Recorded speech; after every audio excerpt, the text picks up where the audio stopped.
এদিকে ইট সাজানো দেখেন। এইখানে আমরা ভাটায় বাড়ির কাছে বাড়ি আর ভাটায় এক।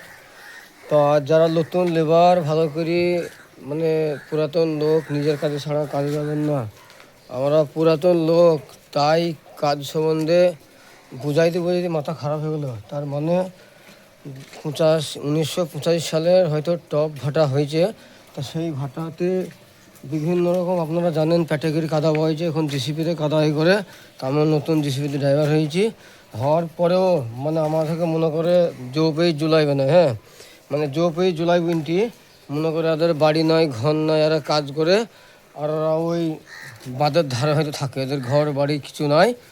তা একটু সতর্ক হবে তোমরা নতুন লোক যারা কাজ করবা, একটু বুঝি সুঝি কাজ করবা বা পুরাতন লোকের কাছে কাজ করবা, নাইলে একটু সমস্যা ইট সাজাতে পারে না। আর আমি ইটকে জন্ম দিয়েছি, আপনি তো ভিডিও ছেড়েছি। ওকে, বাই বাই। তা আমি বললাম আমরা গরিব মানুষগুলি মাতা গরিব আর বড় লোক কী, এই আমরা ইটের মর্ম সব কিছু বুঝি। হ্যাঁ, তা এই হচ্ছে সেই ইট এইভাবে দিচ্ছি। তা বলছি এইভাবে দিচ্ছি কেনে। আর আমি বলছি পয়েন্টে পয়েন্টে আমরা ইট সাজাই। হ্যাঁ, আমাদের ব্যাপার আলাদা। তো ওকে, বাই বাই, খোদা হাফেজ। বলে বক্তব্য ভুলে ক্ষমা করে দেবেন।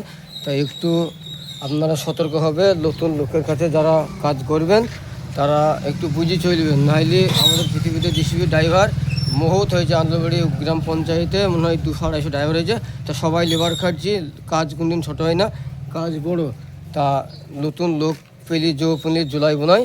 তা এরা বিশাল মানে মানে চাইছি যে না বাবা এরা কাজ করছি না কি করছি, কাজ সম্বন্ধে আমাদেরকে বুঝাবে। আমাদেরকে কি বুঝাবে কাজ সম্বন্ধে? আমরা কাজ করি বড় হলাম।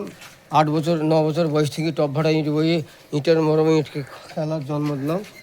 ইটকে কিছু মনে করিনি, ইটকে কিছু মনে করিনি। হ্যাঁ, তা আশা করা যায় আপনারা ভালো বুঝতে পারেন। ওকে ভাবে খুদা হাফেজ বলে ক্ষমা করি।